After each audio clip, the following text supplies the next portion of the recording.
Welcome back to Effective English Email. For this lecture, I'm actually going to walk you through the process of signing up for a new Gmail account. And I highly recommend you follow along with me. So if you're watching this, through a web browser, maybe go to, open a new tab and make the window kind of small so you can still see me and see what I'm doing, and you can follow along as I do it, right? Okay, so that's going to be the main contents for today. So I'm going to close out of my PowerPoint presentation here. I'm going to bring up my Google Chrome window.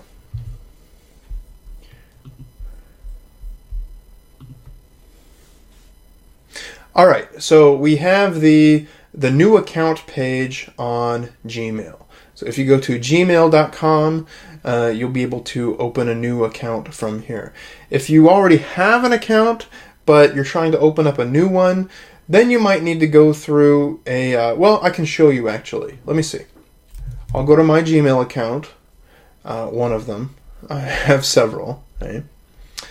And when it opens up, I'm going to go up to the right-hand corner and click and drag down to Add Account, right? And that's what you're going to need to do to actually bring up the new, create an account page.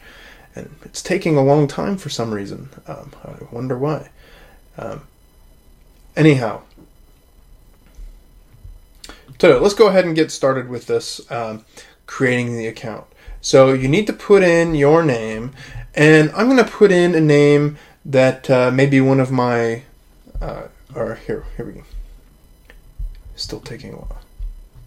All right, so I'm going to go with a very, very common Korean name here as my example to work with. So first name here is actually your given name. Your family name would be your last name. So I'm going to say, let's say Tae Hyun Kim, right? Username Kim Taehyun at gmail.com. Somebody already has it, okay? So in the previous lecture, we talked about the whole process for coming up with a good username, right? Now, Google gives some suggestions down here. Don't follow those suggestions, okay? Those suggestions have those numbers, which, it's okay to use the numbers if you have to. It's not that bad. But I would just try to get something more personalized. So I'm going to try maybe Mr. Kim Taehyun. Let's see what happens. It seems like it works. No problem. How about, maybe let's try a different name. Let's try Soohyun. Soohyun is a common female name in Korea. Let's see what it says. Somebody already has it. Predictable. So I'm going to try Soohyun Kim. Somebody has it. So Soohyun Kim. I'm going to try Miss Soohyun Kim. Somebody has it. Mrs. Soohyun Kim. It works. Maybe you don't want to have Mrs. though. Maybe you want to have contact. It works. No problem. Right? From here, you would then create your password. You would, whatever it's going to be. I haven't talked about this yet, but I use an app called 1Password.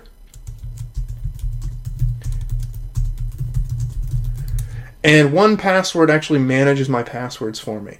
And it makes sure that I use really secure passwords. You can see here, you can do characters, and you can make them super, super secure and long with numbers and digits and so on. And you can kind of you can copy that in, and you can use a password like that if you have a password manager installed. So that's a really good practice to get into.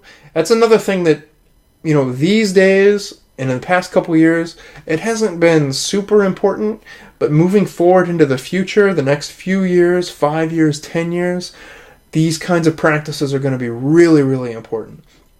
So if you can get ahead of the curve and get used to doing this kind of thing, it'll really help you.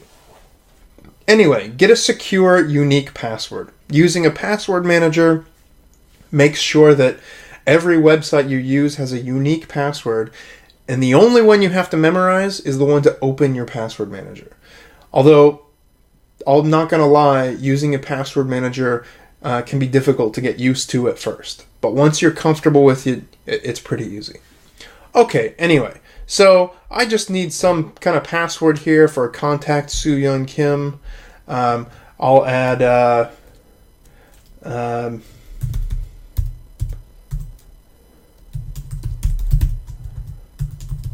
there we go. All right. Birthday, you have to put in a birthday. It's, again, security practices. It's good not to use your real birthday, but to have a birthday that you're comfortable using over and over again across all your services, even if it's not your real one. So you could do something like, January 1st, 1980, I am male, and so on. Now, I'm not actually going to create this account because I'm not Soo-Yeon Kim, right? I'm a male. I'm not Korean. I've never used that name, so I'm not going to create this account. But you then enter the phone number, and you're going to get a verification code in your email address or to your smartphone, or maybe it's not a smartphone. Maybe it's a regular phone. You're going to get that account after you put in that number. You're going to get that number to your phone, and then verify that it's you. And you do need another email address in order to sign up for a Gmail account. This is in case you ever lose your password or get locked out of the account. You can put a work email, you can put your old email, whatever you want to do, right? So you go through all of this process, and you are going to be signed up for a brand new Gmail account. And maybe I actually will go through that. So let me reload this. I'll reload it, and I will actually create a new account, for myself. So I'll say Steve Ward, and for my username, so Steve Ward is not available. I already know that. I could say Stephen Ward, not available. Stephen D. Oh, my middle initial, D. Ward, not available. Stephen D. Ward, MPA.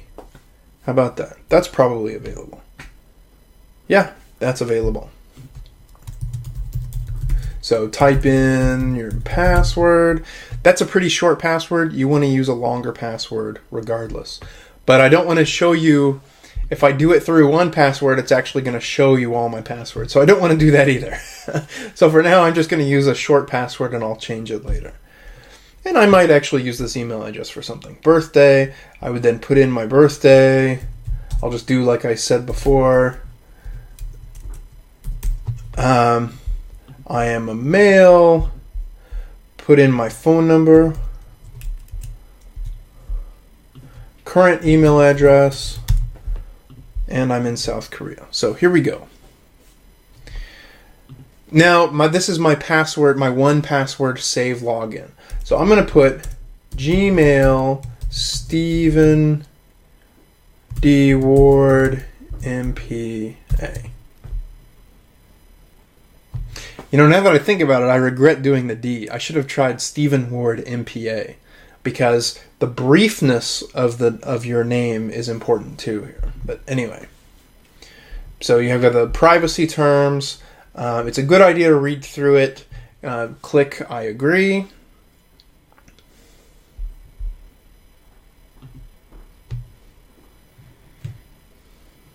Processing.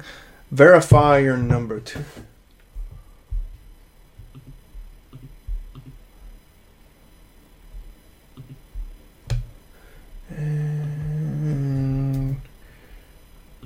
Text message.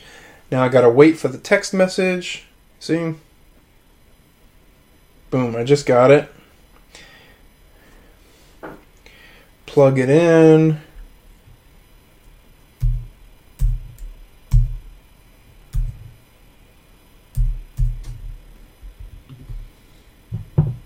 My computer's getting slow because of my screencast software. There we go. We are up and running. Continue to Gmail. Welcome, Steve. So I used my first name, my middle initial, my last name, and my degree. I have a master's in public administration. That's the MPA. I can add that as part of my title there. Okay, now Gmail has a kind of a walkthrough system to educate you about their system. And it's a good idea to go through it. Okay? And it shows you how you can use one email address for everything, personal messages, shopping, social, all that stuff. Right? And Gmail does have a pretty advanced feature for spam emails and such as well. There's also some customization you can do with Gmail to make it look pretty, make it look more personalized to you. And of course, you can use it with your other devices, tablets, iPads, your smartphones, and so on. Inbox is a pretty good app for using with Gmail as well on your phones. It's an app called Inbox. Gmail also has other features you're seeing here. This is Google Hangouts. Google Hangouts is actually a pretty slick little video chat program that's free, included with your Gmail account, and so on. So, and you can see here advertising the calendar. There are photos and all kinds of other things as well here. All right, so this is what you're going to have with your dashboard. Now that you're probably wondering, okay, I've got this new email account. Now what do I do with it? How can I get some use out of this and start using it on a regular basis? Well, that's what I'm going to show you in the upcoming lectures.